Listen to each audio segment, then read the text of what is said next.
Bonjour Monsieur Mbelou. Bonjour Monsieur Etienne Nandou. Bienvenue sur Congo One. Monsieur Mbelou, cette nouvelle année va être la troisième dans cet exercice de commenter l'actualité congolaise. Et pour débuter, une petite question. Quel regard avez-vous du Congo de Joseph Kabila en ce mois de janvier 2015? Euh, Si vous relisez mes derniers articles produits depuis les 2 dernières semaines du mois de décembre et les 2 premières du mois de janvier, vous vous rendrez compte que, à travers mes analyses, je me convainc de plus en plus que l'année 2015 sera très, très, très difficile. Et je ne sais pas pourquoi vous choisissez l'expression le Congo de Joseph Kabila. Le Congo de Ouais, mais Lumumba, puisqu'il en est encore le président, Joseph Kabila est non, encore le président de la RDC. d'accord, il est l'usurpateur du titre présidentiel. C'est le Congo de Kimpambita, de Lumumba, de Kimbangu, de Kassavubu et de tous les dignes fils et toutes les dignes filles de cette terre de nos ancêtres. L'année 2015 sera très très difficile. Pourquoi est-ce que j'ai dit cela? Quand j'essaie d'examiner l'engagement des politiciens sur place au Congo et l'analyse qu'ils ont de la politique congolaise et de l'histoire du Congo, je me réalise qu'ils sont pour la plupart à côté de la plaque. Hein, si nous prenons par exemple les 3 faux pénaltys de Moïse Katumbi, Oui. nous nous rendons compte que les analyses qui ont suivi le fait que Katumbi ait parlé de 3 faux pénaltys n'en ont pas tiré toutes les conséquences. Je m'explique. S'il y a eu 3 faux pénaltys, c'est que en 2005, 2006, en 2011, les élections n'ont été que des mascarades, des pièges à con. Donc, il parlait du troisième faux pénalty qui viendrait en 2016. Or, toutes les conséquences du faux pénalty de 2006 et du faux pénalty de 2011 ne semblent pas avoir été tirées par ceux qui prétendent être les acteurs politiques du Congo et sur place au Congo. Ils se sont engagés dans un faux processus qu'ils décrivent de l'intérieur. Hein, regardez, quand Moïse Katumbi dit que en 2006 il y a eu un faux penalty, en 2011 il y a eu un faux penalty, et qu'il demeure le gouverneur du Katanga, et que les Congolais ou certains Congolais et certaines Congolaises l'encouragent à demeurer à ce poste-là, c'est que quelque part, il tombe avec lui dans la fausseté. Il navigue dans un processus faux. Et si nous avons à tirer toutes les conséquences de ces 2 faux pénaltys qui ont précédé le faux pénalty qui se prépare pour 2011, c'est que les institutions, les mouvements politiques et les partis politiques engagés dans ce processus depuis 2005-2006, et là j'irai même jusqu'à la guerre de l'AFDL, Oui. se sont engagés dans un processus, dans un faux processus. Ce sont des faussaires. Donc, tous travaillent au maintien du statu quo. Alors, comment, après avoir travaillé au maintien du statu quo pendant autant d'années, comment pense-t-il pouvoir tirer la majorité de nos populations engagées dans ce faux processus? Donc, voilà pourquoi je dis que 2015 sera une année très, très difficile dans la mesure où les politicards, faussaires, engagés dans un faux processus depuis la guerre de l'AFDEL jusqu'à ce jour, ont du mal à rompre avec le statu quo. Et maintenant, d'ailleurs, ceux qui les ont corrompus depuis la guerre de l'AFDL s'arrangent pour les corrompre afin qu'ils passent ce qu'ils appellent la loi électorale pour un faux processus, une fausse mascarade et une fausse élection de 2016. Donc, Très bien, Monsieur Mbello, on va y revenir. Hein. J'aimerais qu'on dise un peu un mot par rapport à ce qui s'est passé hier. Hein. oui. Donc, la police nationale a étouffé le dimanche 11 janvier la tenue d'une marche de l'opposition qui devrait se tenir sur le boulevard Triomphal à Kinshasa. C'est Radio Okapi qui rapporte cette information. Et cette manifestation a été initiée par la plateforme de l'opposition Sauvons les Congo, Sauvons la RDC, pour protester contre la modification de la loi électorale. Mais, Monsieur Mbelou, il y a là ce qu'on peut appeler, il n'existe pas d'espace politique du tout dans les Congo de Joseph Kabila. Il n'y a pas d'espace politique pour l'opposition. Mais partons des faux pénaltys.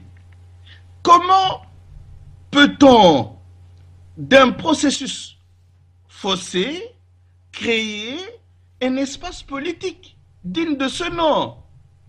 Et je vais peut-être exagérer en vous disant que la faute n'est pas à mettre sur le dos de ce que vous appelez la police. Ce n'est pas une police, c'est une milice au service des faussaires. Donc notre difficulté pour le moment est liée à notre fausse lecture de l'histoire. C'est à ce niveau-là que, personnellement, j'ai fait la différence entre une fausse opposition engluée dans un faux processus et un fond de la résistance congolaise qui est en train de se consolider petit à petit et qui a sa 5e colonne sur place au Congo.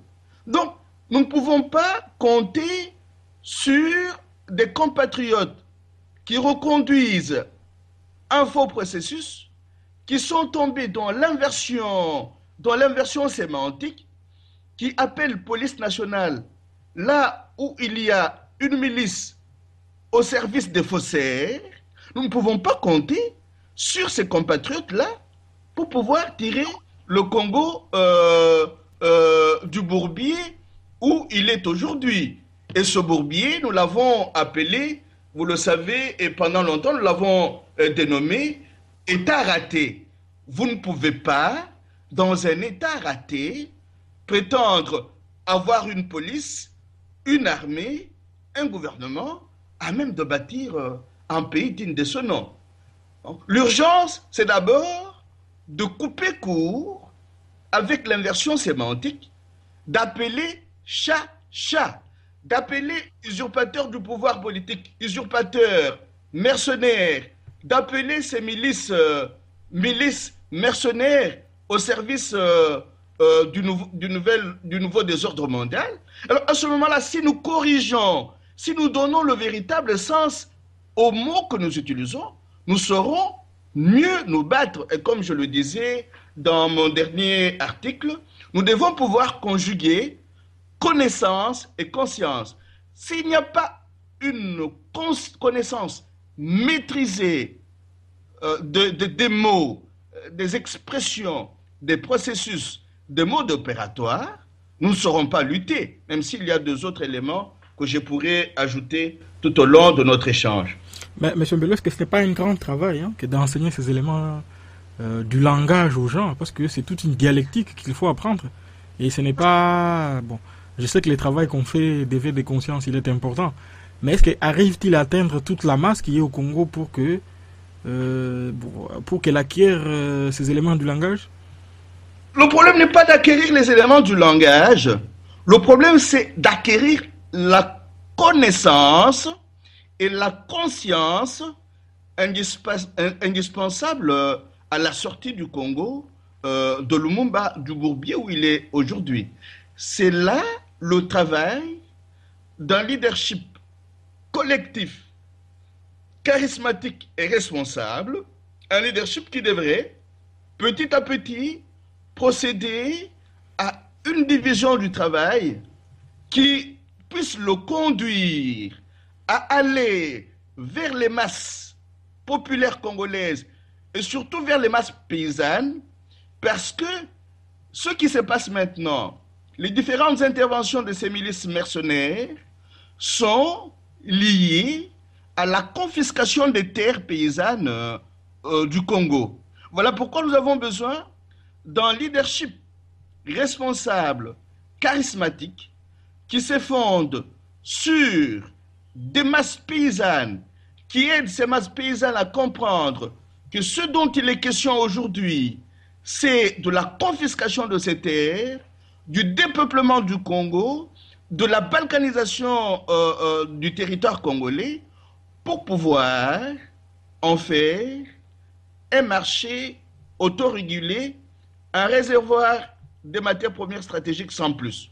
Donc, si nous n'arrivons pas à avoir ce leadership charismatique, collectif, responsable, capable de pouvoir emboucher ce discours-là, nous allons tourner en rond pendant longtemps. Parce que là, tout de suite là, je me rends compte que nous reconduisons des méthodes qui ont échoué par le passé.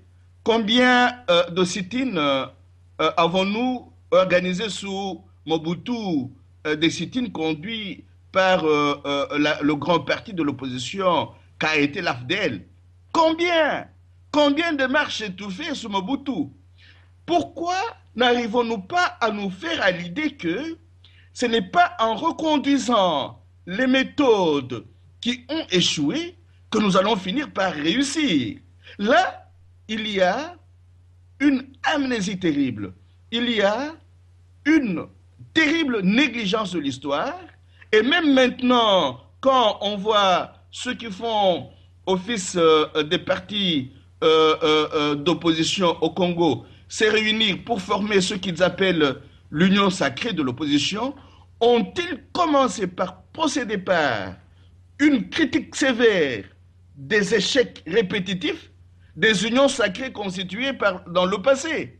Donc c'est cette façon de négliger l'histoire, de ne pas questionner l'histoire, de ne pas engager des débats d'idées pointues au cœur de ce que nous voulons faire, qui risque de rendre 2015 et 2016 très très pénibles pour les masses populaires congolaises.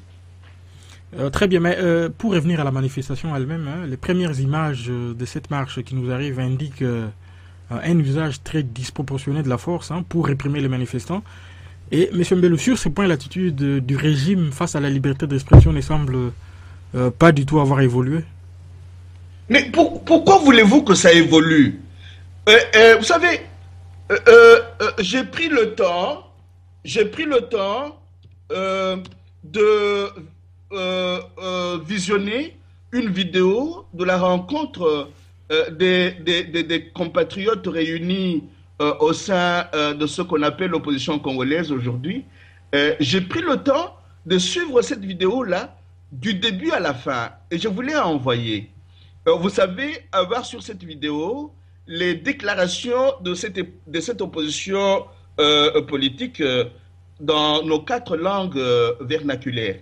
Mais quand vous suivez cette vidéo attentivement, vous vous rendez compte qu'il y a un compatriote de Lubumbashi qui dit avoir été victime des frappes, des bastonnades, d'emprisonnement, parce que lui, mieux que les autres, avait compris dès le départ que celui qu'il voulait soutenir au Katanga n'avait pas de projet de société. Alors quand moi j'écoute un discours comme ça, je me pose cette autre question. Qui avait convaincu nos compatriotes que ce monsieur-là devait avoir un projet de société? Parce que ce monsieur ne venait pas au Congo pour réaliser un projet de société. Il avait, en tant que cheval de Troie, du Rwanda et de l'État profond anglo-saxon, il avait une mission, travailler à l'extermination des Congolais, travailler à la balkanisation du Congo, et il est en train de passer maintenant par la division du Congo en 26 provinces pour achever cette balkanisation du Congo. Voilà, je prends cet exemple-là pour vous dire, même quand ils se mettent autour d'une table pour réfléchir, ils ne tirent pas toutes les conséquences de ce qu'eux-mêmes disent. Et sur cette vidéo, vous avez les propos de Zaïd Ngoma qui dit quelque chose d'intéressant. Mais si vous suivez cette vidéo, vous allez vous rendre compte qu'on ne le suit même pas. Il dit ceci, tout en faisant ce que nous sommes en train de faire maintenant, n'oublions pas qu'il y a des charognards qui voudraient se ruer sur le cadavre du Congo. Mais on ne le suit pas. À ce moment-là, il y a du boucan. On ne le suit pas. Or, il dit quelque chose d'important. Donc, à voir comment plusieurs compatriotes qui se retrouvent autour de la table dite de l'opposition pour débattre, à voir comment ils procèdent, je peux me tromper. Je vous avoue qu'ils sont tout à fait à côté de la plaque. C'est bien de se réunir, c'est bien de conjuguer les efforts ensemble, mais si on ne revoit pas les méthodes qu'on utilise, si on n'examine pas les alliances internes avec les charognards, parce que parmi ceux qui se réunissent là, il y en a qui ont noué des alliances avec des charognards. Je vous renvoie au programme Tomiko Tissa. C'est un véritable programme qui introduit les charognards dans ce pays-là pour pouvoir le dépêcher, pour pouvoir se ruer sur son cadavre. Alors, vous voyez, il y a de l'intérieur du Congo des alliés, des esclaves volontaires, des charognards, mais qui, à un certain moment donné, parce qu'ils veulent se donner bonne conscience en faisant croire aux compatriotes qu'ils luttent contre un mercenaire qu'ils appellent abusivement président du Congo, mais ces messieurs-là sont en train de conduire le Congo dans le mur, comme ce qu'on appelle abusivement majorité présidentielle est en train de conduire le Congo dans le mur. Mais M. Bello, un mot à propos de l'opposition politique, hein, qui semble unique dans les communiqués de presse qu'elle publie, puisque sur terrain, chacun semble privilégier sa carte personnelle, hein, comme hier Martin Fayolou s'est retrouvé seul, et aujourd'hui, certainement, Kamer est au Palais du Peuple. Oui, mais revoyez la vidéo dont je vous parle là. Samedi, ces messieurs et ces dames ont donné l'impression de créer l'union sacrée de l'opposition. Mais avec quel projet? Mais avec quel programme? Mais avec quels alliés? Donc, il y a un travail qui se fait pour la reconduction du statu quo, et la faiblesse de ce travail est liée à plusieurs éléments. Le premier élément, une mauvaise lecture de l'histoire. Le deuxième élément, une mauvaise identification des acteurs au niveau national et au niveau international. Le troisième élément est une coopération interne avec des charognards décidés à dépêcher le Congo. Le troisième élément, un recours à une inversion sémantique qui rend illisible l'histoire du Congo. Voilà pourquoi ces amis-là, s'ils veulent faire un travail qui profite au pays, ils ont à pouvoir travailler sérieusement en synergie avec le Front de la résistance congolaise au Congo et surtout à l'extérieur pour refaire leur vocabulaire, pour remettre leur lutte sur les rails, tout en se disant ceci. Ils ne peuvent pas se battre efficacement s'ils n'ont pas d'argent. On ne doit pas se leurrer. Or, où vont-ils chercher de l'argent? À partir des plateformes et des programmes qu'ils ont, ils vont prendre de l'argent chez les charognards. Ça, c'est le premier point.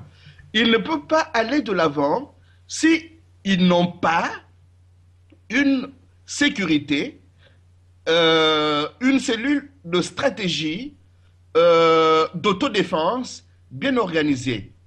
Or, à voir ce qui se passe aujourd'hui, il ne semble pas avoir mis l'accent sur cet élément-là. Troisième et dernier élément, ces luttes-là ne peuvent pas aboutir si elles ne sont pas fondées sur une culture politique solide. J'entends par culture politique solide la reconduction des luttes menées par Kimpavita, Kimbangu, Lumumba, dans une certaine moindre mesure, Laurent Désiré Kabila. Si les éléments essentiels à ces luttes-là ne font pas partie des luttes actuelles, donc ces amis vont faire du surplace. Ils vont faire du surplace, ils vont faire du rond-point. Ils ne sauront pas faire aboutir notre lutte commune. Très bien, j'aimerais qu'on dise un mot par rapport à... On va faire un petit retour par les événements de la fin de l'année passée, qui ont semblé indiquer une année politique qui sera énormément chargée. Et il y a eu notamment les retours de Moïse Katumbi, auxquels vous avez consacré 2 textes. Les premiers intitulés Moïse Katumbi face à la foule louchoise, un essai des relectures. Et la quête triomphale réservée à Moïse Katumbi vous a inspiré une lecture. Et quelle est-elle cette lecture, M. Mbelou? Ma lecture était celle-ci. Il faut éviter de confondre la foule et les masses critiques.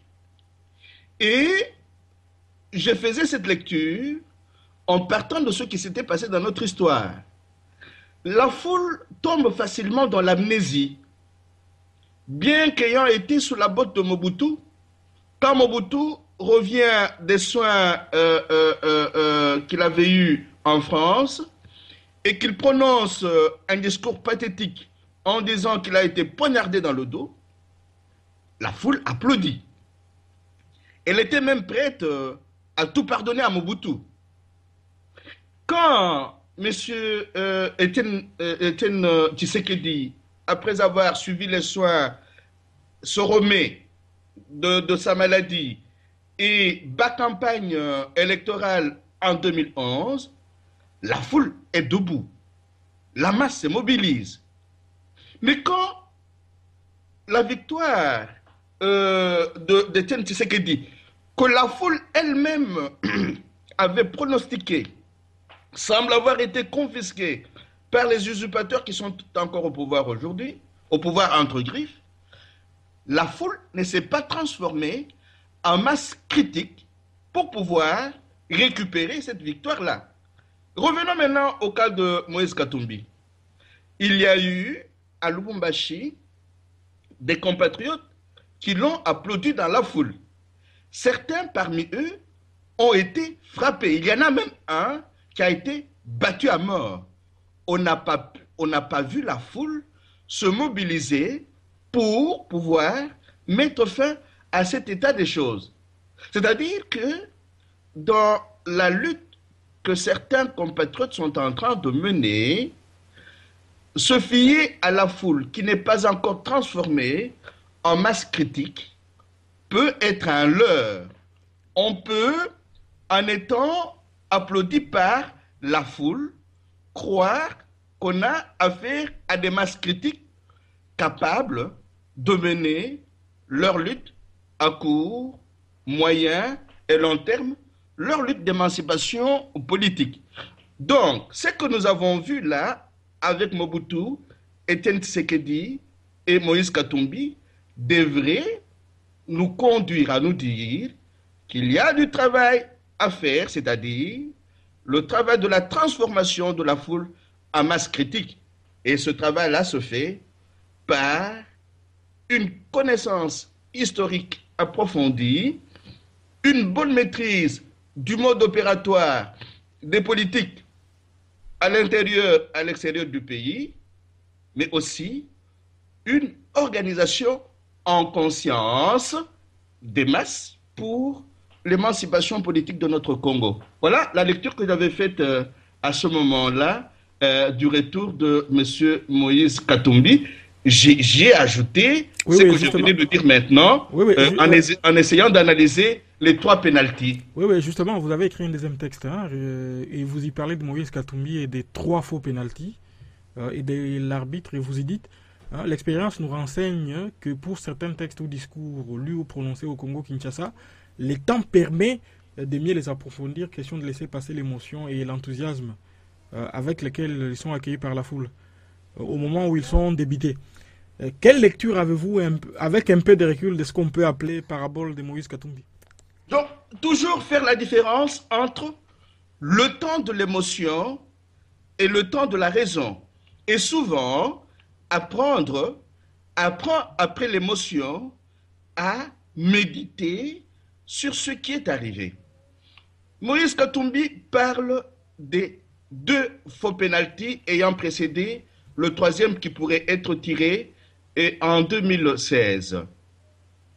2 faux pénaltys, c'est-à-dire un faux processus électoral engagé en 2005, un faux processus électoral engagé en 2011.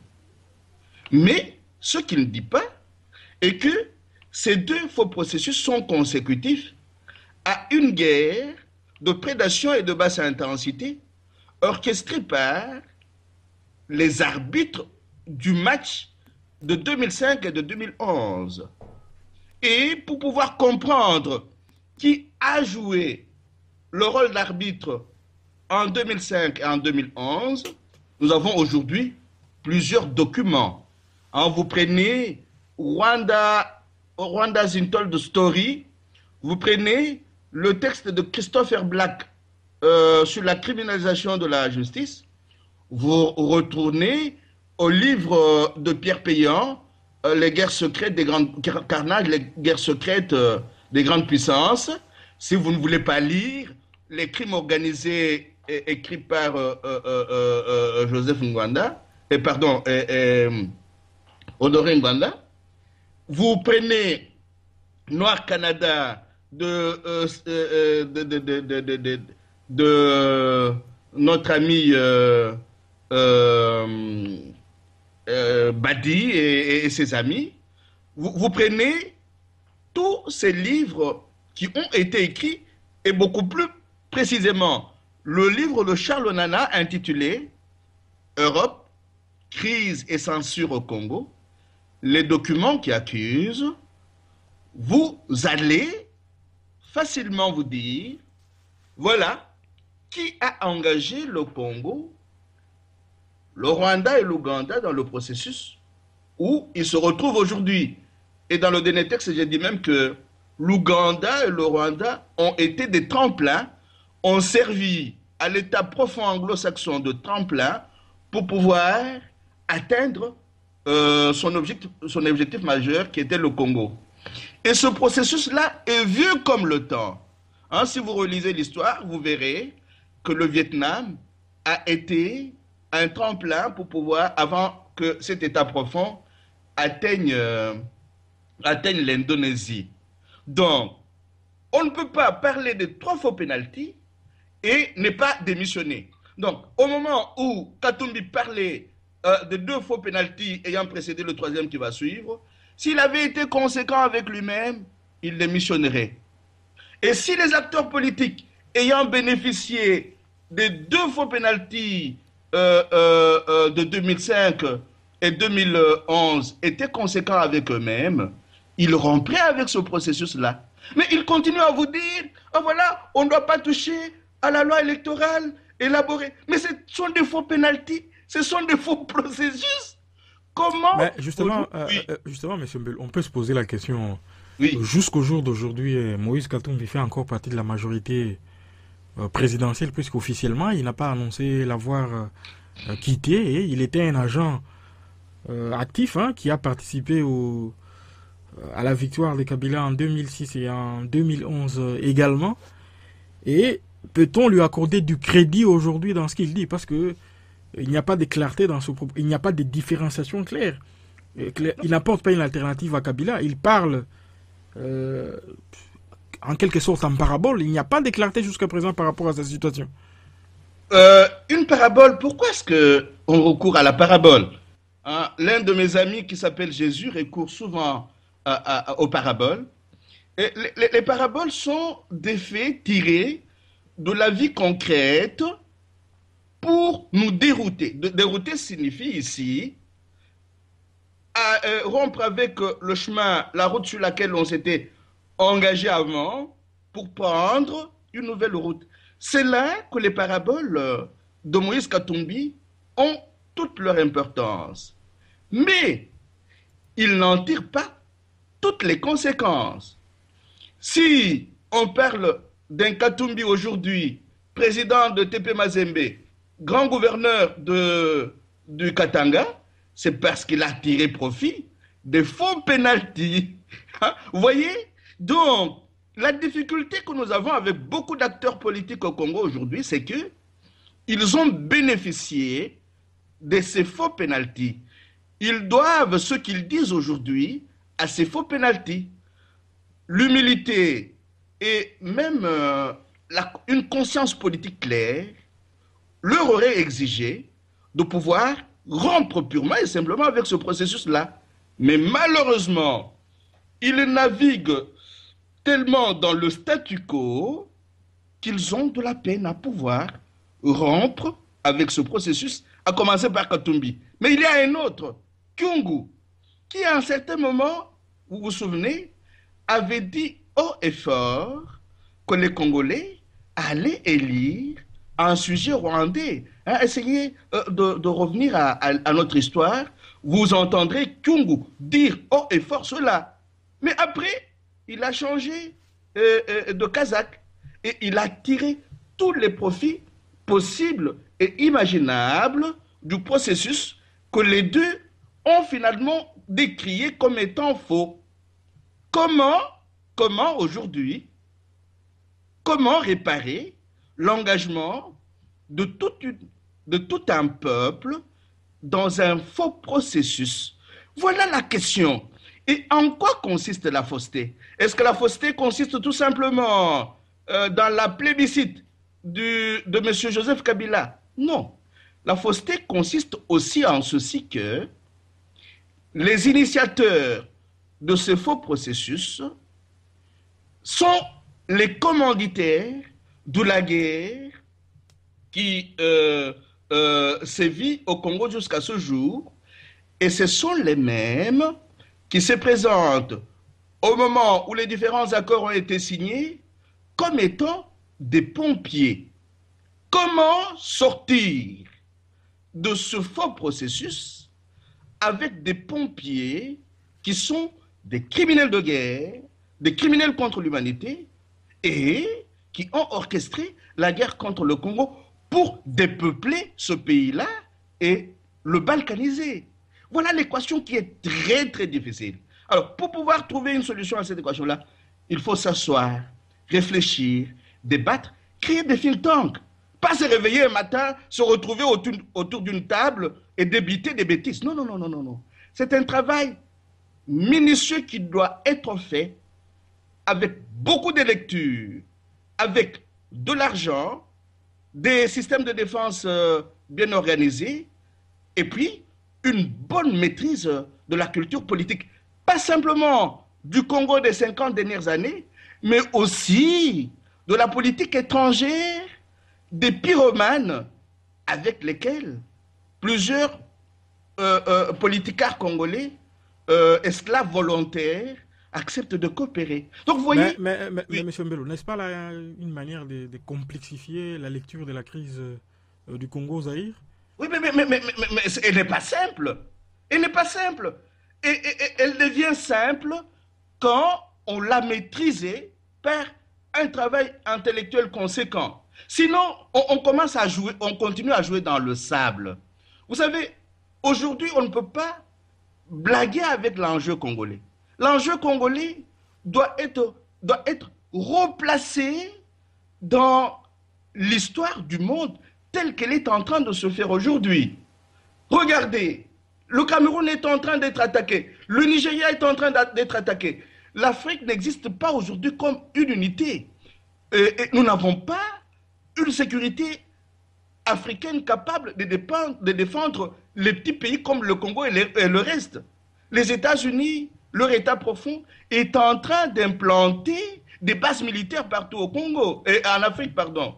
Donc demain, sera plus compliqué qu'aujourd'hui. C'est là, peut-être que j'exagère, hein, je le dis, mais sans des groupes de réflexion bien outillés, sans des moyens congolais conséquents, sans une bonne maîtrise de la culture politique et du Congo et de ceux qu'on prétend être ses partenaires, je vous assure que 2015, 2016 et même 2025 seront des années très très difficiles pour le Congo. Parce que maintenant, par exemple, le problème ce n'est pas la démocratie au Congo, non.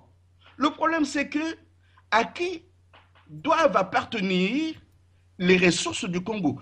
À qui appartient Tenke Fungurume aujourd'hui?